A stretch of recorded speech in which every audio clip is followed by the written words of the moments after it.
Hallo en welkom by ons boodskap vanoggend. Ons is besig in die preekreeks Lesse uit Dawid se lewe en vandag kyk ons juis na verwerping en geloof. Wanneer ons na Dawid se verhaal kyk, dan is daar hoogtepunte wat vir ons uitstaan. Dawid wat gesalf word tot koning, sy geveg met Goliat, Dawid wat vlug vir sy lewe van Saul, wanneer hy die troon bestyg en dan natuurlik die fout wat hy begaan met Batseba. Tussendeur vul ons inligting in, soos die psalms wat hy geskryf het en 'n paar ander goed wat hy kwyt geraak het. Maar Dawid het eintlik 'n baie komplekse pad gehad op pad na die troon toe. En vandag kyk ons juis spesifiek daarna. Ons fokusteks kom uit 1 Samuel 30 en jy kan dit self by die huis lees. Ek gaan jou net so 'n bietjie 'n voorvlug gee oor die verhaal.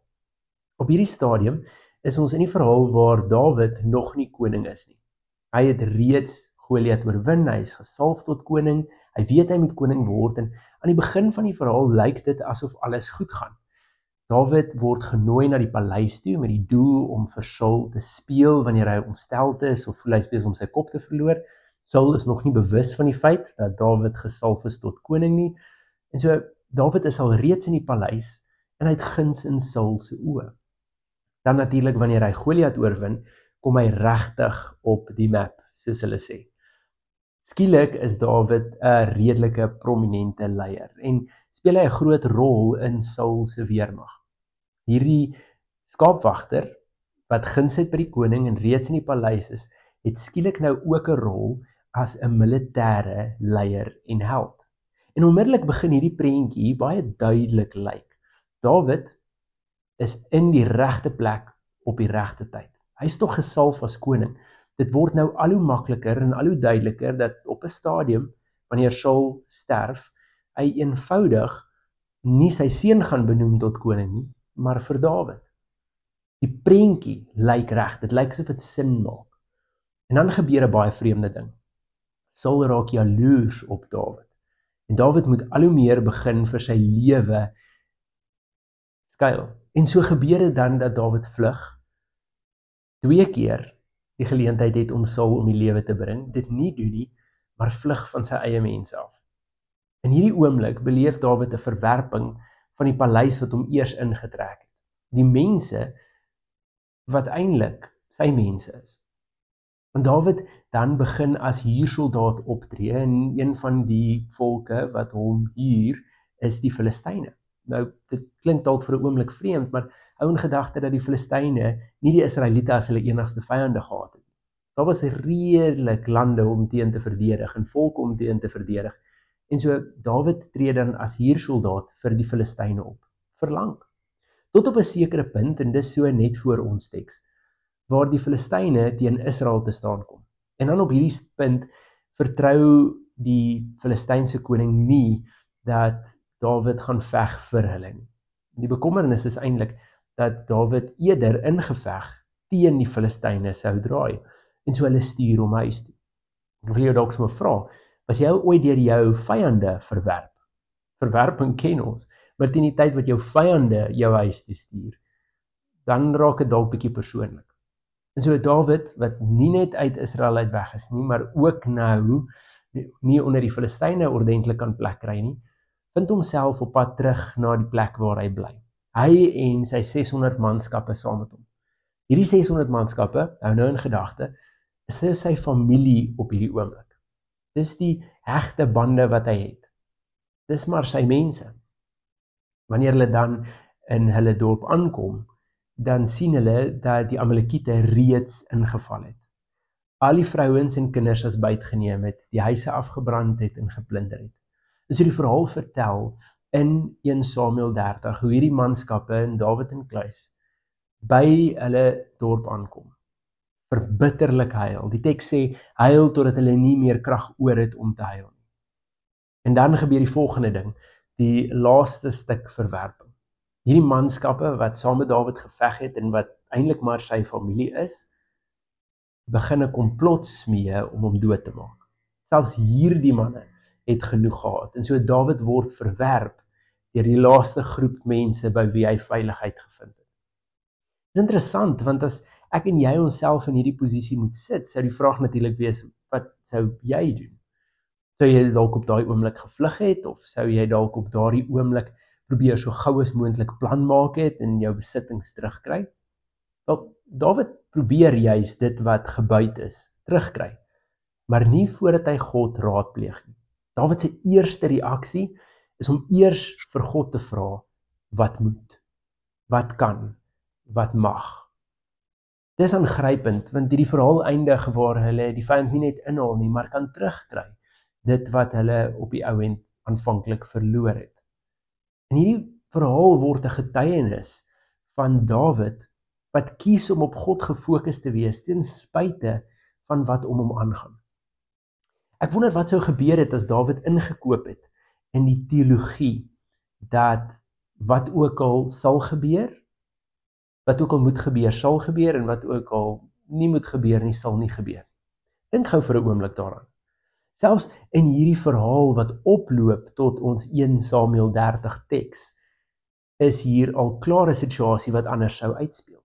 Want sien, as Dawid gewerk het met hierdie teologie, wat sê, as dit moet gebeur, sal dit gebeur, dan sou hy dalk die eerste keer wat hy Saul se lewe kan neem, dit sinvol gedink het.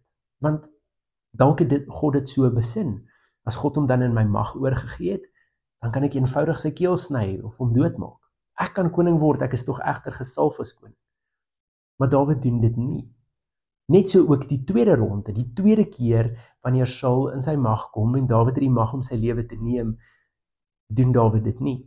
En as hy aan die teologie vasgehou het dat wat moet gebeur, sal gebeur, dan was hierdie sekerlik 'n teken van God. Die eerste geleentheid het hy gemis, maar verseker, die tweede geleentheid sal hy van gebruik maak. Maar Dawid is ingestel op iets anders. Dawid is ingestel op God se stem en God se hart. God se stem wat hom herinner dat hy koning is en dat hy dit nie met mag hoef te neem nie. En God se hart wat hom herinner dat nie een persoon wat aan God se gesalfde raak, lig daarvan afkom. God neem dit baie ernstig op. En so Dawid respekteer dit. Dieselfde hier, as dit wat moet gebeur, sal gebeur, dink jy dat Dawid dalk by sy kamp sou aankom en sou vrede maak met die feit dat hy alles verloor het, en nou maar eenvoudig in sak en as sit, of wag dat hulle hom vermoor, of net eenvoudig vlug vir sy lewe en nou maar hoop vir die beste. Maar dis nie wat Dawid doen nie, want Dawid hou nie vas aan hierdie teologie dat wat moet gebeur, sal gebeur nie. Dawid is gefokus op God se stem en op God se hart. En dis so belangrik om hierdie les uit Dawid se lewe te leer. Ek en jy kan so vinnig God se wil bepaal met dit wat om ons aan die gang is. Ons kyk na dit wat in ons lewe gebeur of nie in ons lewe gebeur nie, en ons skryf dit dan toe aan God se wil of nie God se wil nie. Maar dit was nie ons opdrag nie. Ons opdrag is om te luister na God se stem. Jesus gee vir ons die voorbeeld en sê, niks wat ek doen, doen ek uit my eie nie. Ek doen wat ek sien die Vader gedoen het. En ek sê ek uit my eie nie, ek sê wat ek hoor die Vader gesê. En so, Jesus gee hierdie voorbeeld vir my en jou, dat hoe ons optree en wat ons doen, nie uit reaksie moet kom van dit wat rondom ons gebeur nie, maar eerder gefokus is op God se stem en God se hart. Weet jy dat jy God se stem kan hoor? En natuurlik, gaan dit nie klink soos wat dit vir elke persoon klink. Daar's dalk mense wat God se stem klink klaar duidelik hoor, soos iemand wat langs my sit, terwyl die persoon langs hulle weer God se stem hoor in drome. Iemand anders hoor dalk weer God se stem in hulle gedagtegang. Of met party mense praat God deur middel van musiek en kunste. Op watter manier ook al, die manier is nie belangrik nie. Die feit dat ons God se stem hoor, dit is belangrik. Ons is tog sy skape. Die Bybel sê sy skape ken sy stem. God se stem is nie vir my en jou ontoeganklik nie. En is verseker nie iets misterieus waartoe net 'n sekere hoeveelheid mense toegang het nie. Jy is God se kind. En dit is mos net sinvol dat God sy stem duidelik maak aan sy kinders. Vir watter rede sou 'n ouer enigstens in geheim en in misterie gehul wil word, terwyl net 'n sekere klompie van hulle kinders hulle stem mag hoor en ander maar net moet wonder oor waarheen om te gaan. Dit pas mos nie. En dit pas nie in by God se hart nie en nog minder by Jesus se opdrag. God se stem is vir my en jou duidelik en toeganklik. Ons moet net leer om te luister. Want baie keer is dit iets so eenvoudig en iets so gerusstellend soos 'n ma wat jou naam sê. Die volgende aspek is natuurlik God se hart. En oor God se hart het ons nie nodig om te twyfel nie. Indien ons enigsins wonder hoe God se hart klop of hoe God se hart funksioneer, is Jesus se voorbeeld daar. Wanneer ook al ek 'n karaktereienskap op God wil plaas, dan kan ek altyd dit eers meet aan dit wat ek sien by Jesus. As dit pas, dan klop dit met God se hart. En as dit nie pas nie, dan moet ek my prentjie daarvan skaaf totdat dit pas by die voorbeeld wat ek gesien het in Jesus. Hierdie luister na God se stem en ken God se hart is wat maak dat Dawid weet wanneer om nie die koningskap te vat nie en wanneer om sy vyand agterna te sit. Want daar is sekere goed in ons lewens wat nie net gaan gebeur. Natuurlik is daar tye wanneer goed in jou lewe inkom. God in jou lewe iets doen. En dis nie enigiets wat jy gedoen het of gesê het of tot stand gebring het. Jy het eenvoudig net gesit en gewag en voordat jy weet of nog voordat jy vir dit gevra het God dit in jou lewe ingebring. Maar daar is ook sekere goed wat nie in jou lewe gaan plaasvind tensy jy nie 'n standpunt inneem nie. Dink vir 'n oomblik gou aan die beloofde land, nê. Die Israeliete staan hier voor die beloofde land, reg om in te gaan. God se stem sê, gaan in, die land is julle sin, maar die Israeliete is besig om te fokus op wat om hulle aangaan. En wat hulle sien is dat hierdie beloofde land vol militêr goed opgeleide manskappe is, terwyl hulle slegs slawe is met geen militêre opleiding. En so die logiese ding is dan, dit kan nie. Die Israeliete noem dit wysheid en hulle draai hulle rug. En dit kos 'n hele generasie se reis in die woestyn en 'n hele generasie wat nooit die beloofde land sien nie, omdat hulle nooit standpunt ingeneem het nie.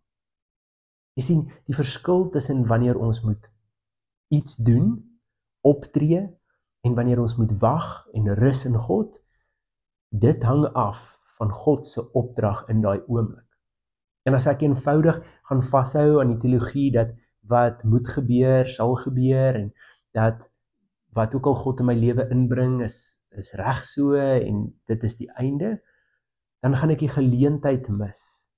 Wanneer ek eenvoudig gefokus is op dit wat om my aangaan, en ek skryf God se wil daaraan toe, dan gaan ek dit ook mis. Want daar's tye in my lewe wanneer ek moet wag, en moet rus, en moet toelaat dat God doen wat God doen. En dan is daar ander dae wanneer ek 'n opdrag van God kry, wanneer ek moet optree, wanneer ek moet aksie neem, wanneer ek moet stelling inneem. En ek gaan nie die onderskeid verstaan as ek nie luister na God se stem en ingestel is op sy hart. Om te luister na God se stem en om ingestel te wees op God se hart is nie iets wat 'n kerk jou gaan leer nie. Dis ook nie iets wat jy gaan oorerf van 'n familielid nie. Hierdie is tyd by God. Dit is tyd wat ek insit in my verhouding met God. Dit is ek wat my verhouding met God bou. Nie my buurman nie, nie my predikant nie, nie my jeugleier nie, nie my geestelike leier nie, ek. En so ek wil jou aanmoedig. Wat ons sien in Dawid se lewe is besonder. En Dawid sou nie hierdie gehoorsaamheid kon hê en hierdie sensitiwiteit gehad het as hy nie God se stem gehoor het nie en nie gefokus was op hoe God se hart klop nie. Ek en jy het dieselfde uitnodiging. So in plaas dat ons onsself vasstaar in dit wat nie gebeur nie en nie deurbreek nie, die goed wat in ons lewe verkeerd gaan of dalk net eenvoudig nie wil lekker uitwerk nie, in plaas dat ons eenvoudig vaskyk daarin, dink dit is nou maar so, of een of ander teologie probeer skep rondom dit om dit vir myself te laat sin maak, is dit dalk tyd om God se stem en God se opinie daaroor te hoor. Te hoor of dit vir my tyd is om nog steeds te wag, en of dit tyd is om te reageer. Of dit tyd is om op te tree, en of dit tyd is om eenvoudig te rus in God. Mag God hierdie onderskeid vir jou baie duidelik maak. Mag jy God se stem al meer en meer elke dag hoor. Mag God se hartklop vir jou al hoe duideliker wees. En mag jy in dit vrede ervaar in wat God se wil werklik is. Amen.